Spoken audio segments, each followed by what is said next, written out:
Welcome into the Sic Em Podcast. I'm your host, John Morris. When graduate transfer RayJ Dennis stepped foot on Baylor's campus in the summer of 2023, he knew he had found a new home. Basically had our talk at the end, and then I went back home and ultimately made my decision within the next couple of days, I think. After being born with a club foot and spending the first 2 years of his life in leg casts, RayJ knows what it means to face and overcome true adversity. It's always been an extra motivation for myself, kind of in the back of my head, but one thing I always say, I can't really complain about anything I've never had.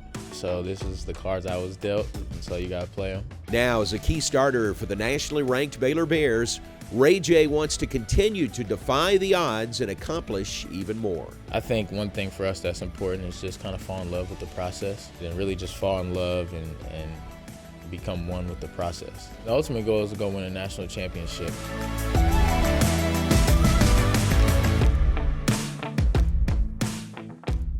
All right, let's go back to the beginning with you. How about that? Plainfield, Illinois, suburb of Chicago, is that right? Yes, sir. Really close to Chicago.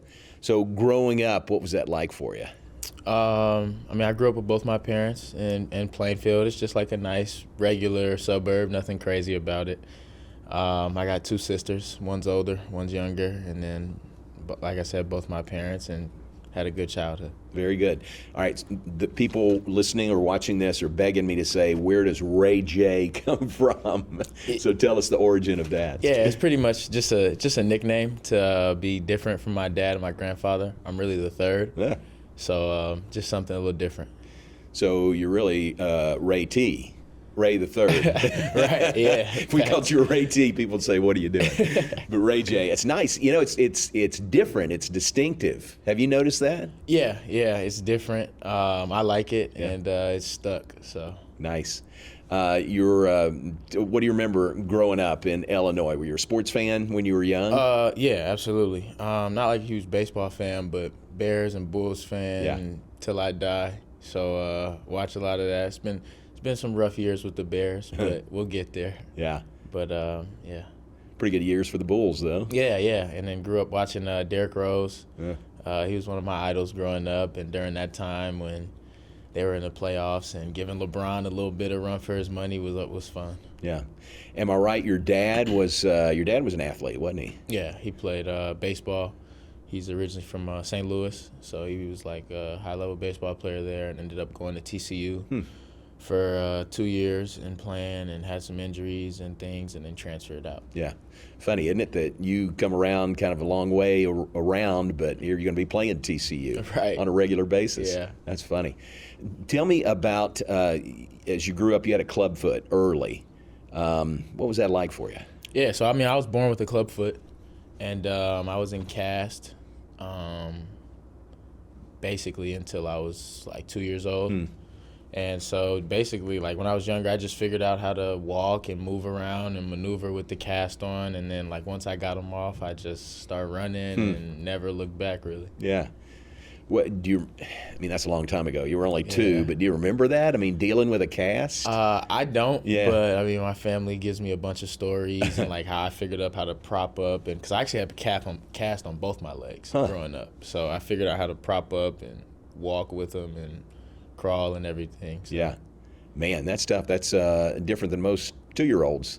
Yeah. But you handled that. Adversity very early, came through that. That's a really good story of overcoming all that. Yeah. It's always been an extra motivation for myself, kind of in the back of my head. But, one thing I always say, I can't really complain about anything I've never had. So this is the cards I was dealt, and so you got to play them. Good. Do you feel like in some ways, you can – maybe there's other kids out there that are in the same boat, and you're a great example of going through that, overcoming it, and now an elite collegiate athlete. That's a pretty good story you can tell. Yeah, absolutely, and just, love to be an inspiration for other kids who have club feet or some sort of other birth defect with their legs or whatever, and just – give them that inspiration and motivation that they can play at this level too. What was it with your other leg? They were both this one was just slightly was it messed up, but it was mainly the right leg. Wow. So both of them really. Yeah. How about that? That's a lot to overcome, and you obviously did that. Odds weren't in your favor early on, but when do you remember? What's your earliest recollection of sports? Getting into sports. I really like as young as I can remember, but I remember I was I was probably super young, and I got like that first like Lil Tykes rim and was just playing on that nonstop. And then like when I can really remember is when I started playing AAU, and I was probably like the first grade, and I was playing up a couple grades, and that's really what I remember. Yeah. Like the youngest I remember, and then just fell in love with basketball ever since. And I played both basketball and football. Yeah. Even though your dad played baseball, you weren't going that direction. I gave baseball one shot. It was just like it was just too boring for me. It wasn't enough action every play. Right. When do you feel like you sort of narrowed in on basketball? I narrowed in on basketball my 8th grade year. So I actually probably would have kept playing both, but I ended up getting hurt, fractured my right kneecap, and there's a camp called the John Lucas camp, and I had to miss that, and that was going to be like my first kind of national basketball camp I was going to go to, and football made me miss that, and so once that happened, I knew which one I really loved. Right. You fractured the kneecap playing football. Yeah. Gotcha. That was the end of football right That was the there. end of it, yeah. You know, I don't know if you knew this or remembered, but John Lucas III, he played here for a while. At Baylor? Yeah. Did he? Yeah, Okay. yeah, he was good. And then he transferred out and finished at Oklahoma State. Yeah, that's right. But John Lucas III was here. So it was all basketball after that. Did you really, just fall in love with the game about then? I really been in love with the game. Like even during football season when I was younger, like I was going to the gym late nights with my dad, getting shots up. So it's really always been basketball, but that was just kind of the stamp on it. Yeah.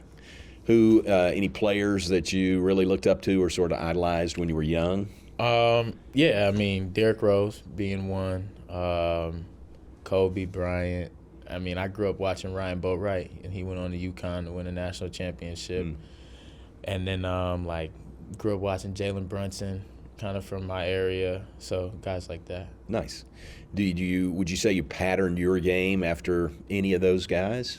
I would say I'm a little different, but I like to take bits and pieces from certain guys, especially like smaller guards who aren't the most athletic, but kind of figure it out and play like a cerebral game. So Jalen Brunson being one of them, and Chris Paul and Fred VanVleet and guys like that. How would you describe your game, the way you play? If somebody hadn't seen you play, how would you describe it? I would say like crafty, heady, kind of plays at my own pace, doesn't really get sped up. Yeah. And it's just thinking through the game. That's perfect that you said that, because that's the way we sort of describe it on the radio. Sometimes crafty, if you think of baseball, if you say a crafty left-hander, it's almost like a knock that he doesn't have a good fastball, but he's doing what he can, or playing to his skills the best. And I think you do that pretty well. And you don't get sped up. You don't let anybody speed you up, do you? Yeah, I try not to. Try to stay at my pace, and if you have to go fast, you do it. Right. But if you can stay at your own pace and be comfortable and help my teammates out, that's what I try to do. How do you do that? It's hard when the defense is right in your face, and how do you not get sped up? Yeah, I think it's just playing a long time and kind of always being the smallest guy in a sense, and always having to be picked up 94 feet and growing up kind of doing that and playing pickup with grown men when I was young and kind of just figuring it out. Right. Very cool. Coming out of high school, great high school career, all-state high school career. What were your best options coming out of high school? Mainly it was mostly like all mid-major schools, and then Washington State came in on like the tail end of my recruitment, but and then a couple like the Mountain West schools, and then ultimately I ended up picking Boise. Yeah. What'd you like about Boise? I went out there and visited, and it was just different, like the mountains, and it was like a really clean city. And so being from big city like Chicago, or you go to one of the big cities, like they're nice, but they're not always the cleanest. Right. So just kind of seeing that, it was different, and I played pickup with the team and liked the guys and kind of fell in love with it. That's great. And 2 good years there, especially your sophomore year. What were you looking for when you transferred to Toledo? Yeah, I had 2 really good years there. Got a lot of experience, got to play right away.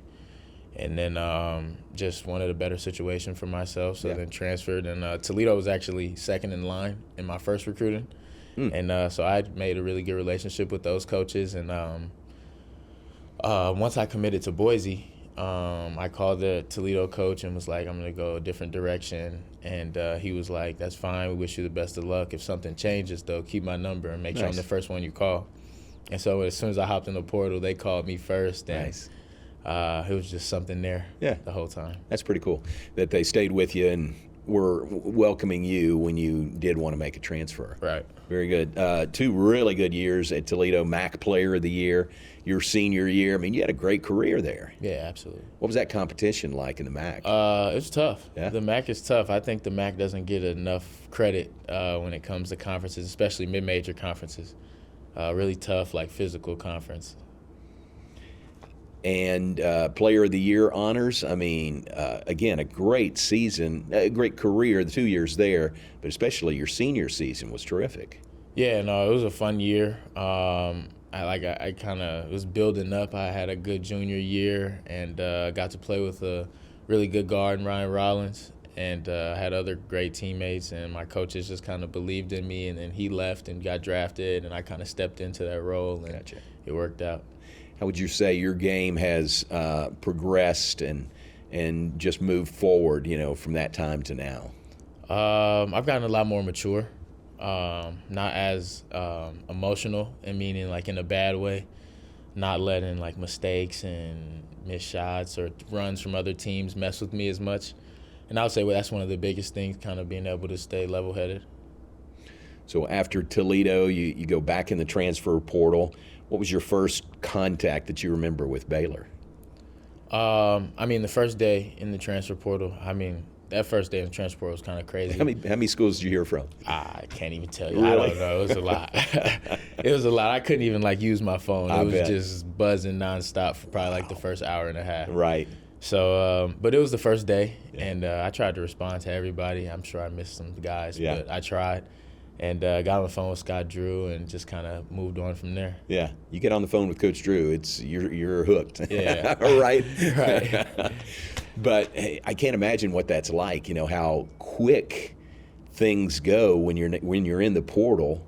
Schools just react instantly, don't they? Yeah, they do, and especially in my situation, because I waited a little bit longer because I tested waters with the NBA and did a couple workouts. So I waited a little longer to get into the transfer portal. So I didn't have as much time to make a decision, probably 2-3 weeks, and then guys were starting to get on campus and starting workouts and everything like that. So mine went fast. Yeah. With the NBA, when you dipped your toe in there, did you get an assessment from them? Yeah, they give you an assessment, whether where they think you'll get drafted and everything, and I worked out with 2 teams. Good. And then decided I was going to transfer. Bulls wasn't one of them? No. Well, sometimes they say, hey, here's some things. It's constructive. Here's some things that we think you're really good at. Here's some things you can work on if you don't come out. Did you get some of that? Yeah. Just shooting at a really high level, especially in the way the game has been changed and changing. You got to really be able to shoot it at a high level, and then being able to show I can guard multiple positions, especially at my size. Good. When you get on the phone with Coach Drew, what's his pitch? I don't really remember his pitch, but I just remember his energy, catching me completely off guard. I was like, oh, wow. Right. This is different. And it hadn't changed, has it? No, since not you've at been all. here? That's real. It is very real. Yeah. That's cool. And so you came down and visited? How'd that work out? Yeah, I came here, visited. None of the guys were on campus. Everybody was gone. But like I said, time was kind of the essence. Right. So I came here, and all the coaches were here and just showed me around campus and kind of do what you do on visits. Right. And then basically had our talk at the end, and then I went back home and ultimately made my decision within the next couple of days, I think. What do you remember you liked best about Baylor on that visit? I really was focused on the intangibles, the basketball stuff, and then also what type of people they were, because I kind of knew that's what's really important when it comes down to it. All the bells and whistles are cool, but they don't really matter when it comes down to it. And so that's what really stuck out. Like, their love was genuine. They really had a spot and a need for me on this team this year. And that's what was important. Yeah. I'm sure part of when you're looking to transfer, part of it is you're looking for a good fit and a place you can go play and contribute, right? Absolutely. Yeah. Absolutely. Which was here and that role you're filling right now. Yeah, absolutely. That worked out really well. What have you seen from the Big 12 so far? You talked about the MAC, and you said it's underrated a little bit. Yeah. What do you think about the Big 12 in the early part of the conference schedule? The Big 12 is the best conference in college basketball. It's pretty crazy, but I love it. I love being able to play against a top 25 team every night. Yeah. And even if they're not ranked per se, they're a top 25 team right. Every night pretty much. So I love being able to play against that top talent, and you get to test yourself. And if you hit a wall or you get stumped, then you get to come right back and play a team just as good, if not better, and figure it out.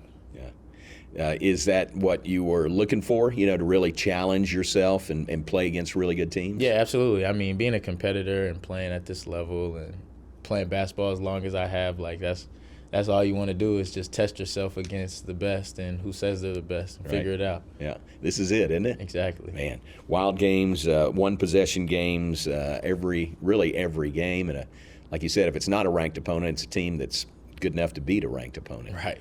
So your first year here this year, we opened in the Farrell Center and have moved now to Foster Pavilion. What are your thoughts about helping to open up the new Foster Pavilion? I love Foster. I love the way it's constructed.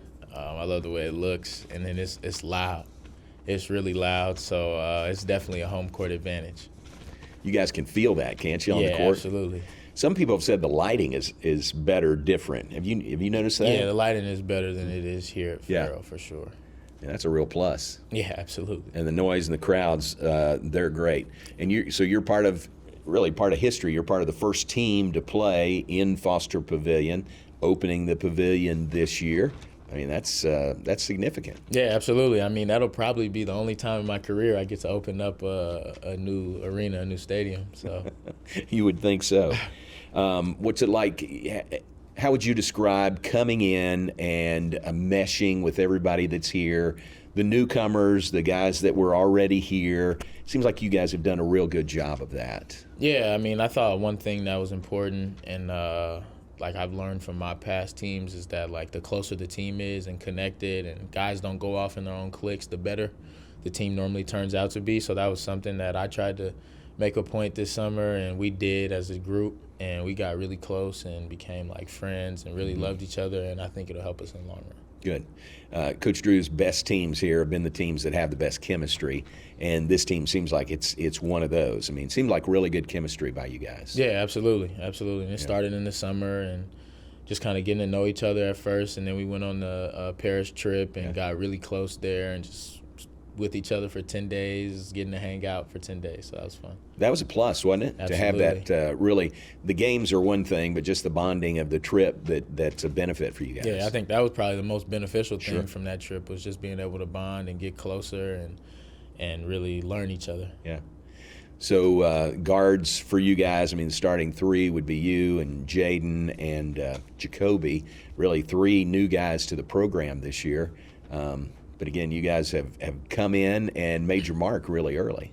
Yeah, I mean, absolutely. And they work really hard, both of them. So, I mean, everything that's there for them and coming to them, they deserve. Good.